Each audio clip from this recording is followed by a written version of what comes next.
Hi again then folks, and welcome to of course the next bit of the Ford GT40 model building kit, part 38 this time. This one is a larger piece, a significantly weightier piece as well. Really nice weight to it on this one. And we are adding on top of that this piece which we had last time, another metal piece of course. So if we turn to the back, then we have that one of course, and then step one is to retrieve this piece of course. And if you can hear some like fan noise in the background, it's because I have to have the window shut for recording. It's just way too hot if I don't have the fan on, so apologies for that.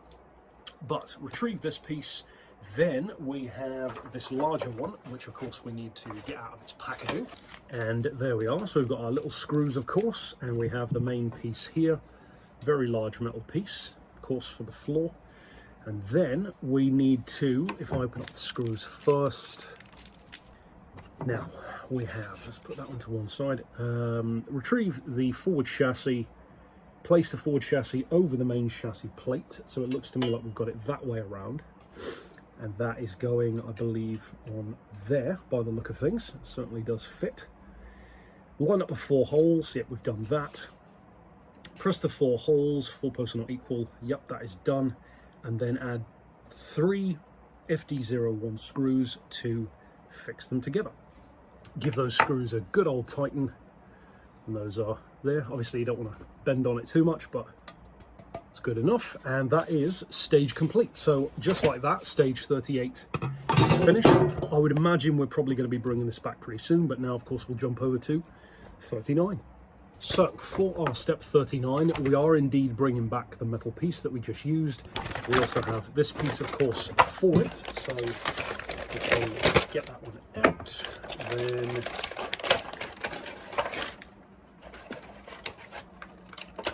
we have another metal piece there, of course our little screws. Set those to one side and then turn to the back. So we have step 1, retrieve the chassis plate, so we have that. Align the holes of the chassis rear inner frame, which would be this end that you can't really see too well, so if I move that and put it here, so this end it looks like, and then align this with the corresponding pins, which looks to me like it would be right about there. Fits nicely. Place the rear inner frame in position, engage all of the anchor points, should be completely flush. That it is. And if we turn over, secure the inner frame of course with screws, so move that up a little bit. And for younger viewers, because obviously most older viewers will just know this from life experience anyway, when you are installing screws, wheel nuts, basically anything that involves tightening something in, if you have corresponding ones in a star pattern or a 4-point pattern or even a 2 pattern, but really anything with 3 or more, you should always try to put them in, don't fully tighten them, and work in an opposite motion. So like for cars, wheel nuts, don't go 1, 2, 3, 4, 5 around. You should go like 1, 3, 5, 4. Always go in opposites, because then you tighten down the object to whatever it's being attached to in a more consistent way, so you actually get a tighter fit overall. Well, there are a number of benefits, but that's one of the particular ones. So like I said, older folks will know that from life experience, but younger folks might not think of that, so it is something to bear in mind. And with that one tightened on there, that is stage complete yet again. So we are flying through the stages this time, which I'll be honest, I don't actually mind, because last time we had that tons of wiring work and it's nice to have a change. So that is part 38, or 39 I should say, complete. Now of course on to part number 40. So as you would naturally assume, part 40 of course carries on with the same metal pieces from the previous. So if we open that one up to the back, we have a single piece, which is this new piece, and some screws of course. So if we open that one up,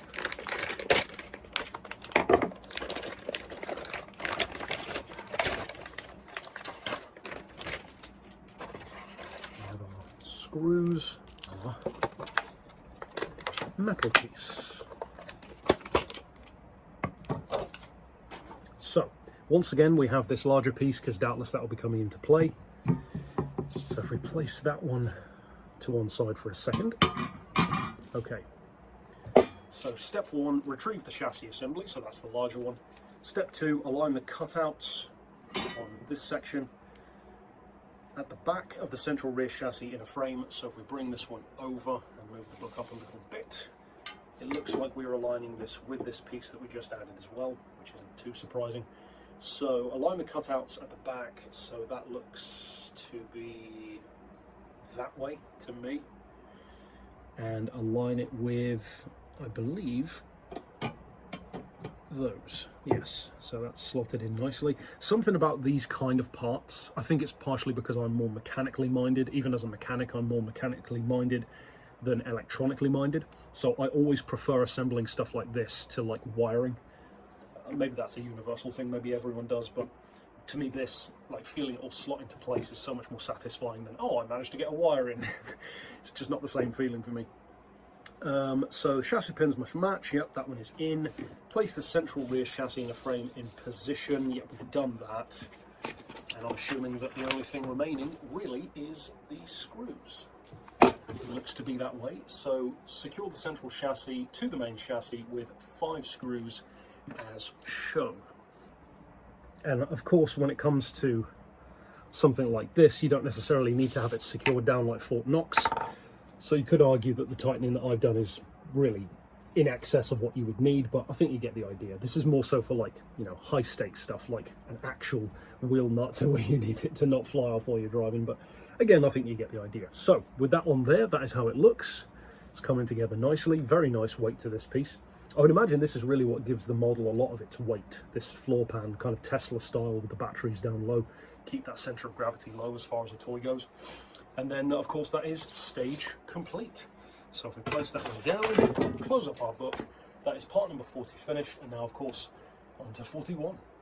So then, to the surprise of absolutely no one, part 41, of course, continues with the same floor pan again. And I'm going to wager, I guess, that the next piece will as well. So we have this larger frame here, which is our new piece, which we can pop out here. Another metal piece. Looks more like we're building a scaffolding set at this point. Get our screws out.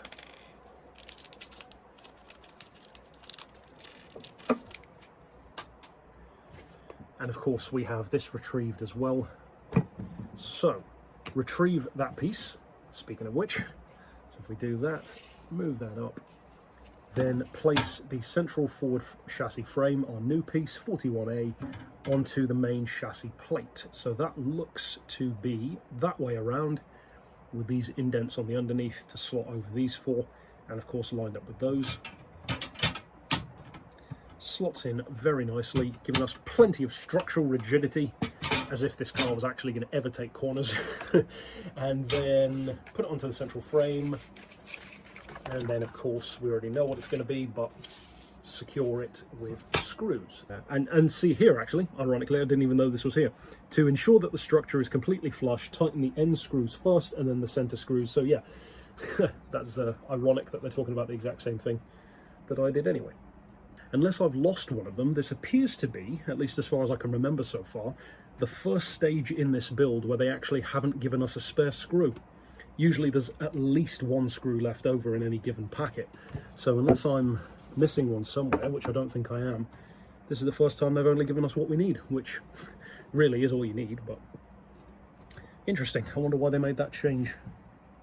So those are screwed in. And of course, that is stage complete. So if we set that to one side, and that is part 41 finished. Now, of course, on to 42. So unfortunately for this piece, number 42, I forgot to press record. So thankfully it's only a shorter piece. So once again, of course, we had to retrieve the main chassis. We had a little bunch of screws and this main new piece. Of course, I'd already done some of it before I realized that I hadn't been recording. So it is this piece here, basically just following on from what we have been doing. And we have, if we flip over to the screw section, once again highlighted what I was saying about going corner to corner. Interestingly though, they've actually done it in a different way. Once again, there is no bonus screw, we only have what we need. But also, they've actually said to go 1, 2, 3, 4, 5. which is not what I was talking about earlier on. So if you want to go for what they've done, it doesn't really matter, you know, but their way versus the mechanics way of like tightening a wheel, they've gone 1, 2, 3, 4, 5. The mechanics way would be 1, 2, 3, 4, 5, always going to the diagonal opposite. So, you know, it doesn't really matter. It's only a model car at the end of the day, but when it comes to something that's more important, like actually tightening up your wheel nuts, which depending on if you want to change your own flat tire at the side of the road, you may well have to do one day, then it is beneficial to know how you should do it. Because it's these smaller things that a lot of people don't know. Like, for example, how people tend to forget to have their transmission serviced because they just don't think it needs doing. Or, you know, they're told by the manufacturer, oh no, it's got lifelong fluid in there. Well, spoiler alert, there's not a single car on the planet that I'm aware of that actually has a lifelong transmission. Because even a lifelong one only lasts 100,000 miles before you need to really give it new fluid. So it's just these small things that people tend to not know that they would benefit by knowing.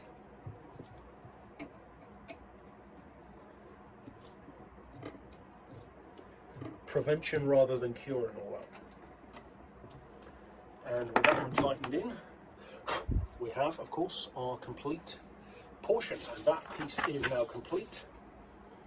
And I guess essentially what you're looking at, with that being 42, is now the culmination of everything in this episode. So it's actually nice for a change to have all, you know, 5, 6, however many pieces in an episode actually all being the one thing and then naturally following along. So that's actually pretty cool. So we had 1, 2, 3, 4, 5. Usually they'll have like a wheel and then headlights and then some wiring, and it's nice to actually get one thing finished in an episode. So that's pretty cool. Very substantial weight to it, which is nice. And yeah, we'll have to see what next time holds. So thank you once again for joining me. Of course, I'll see you next time, and thanks for watching.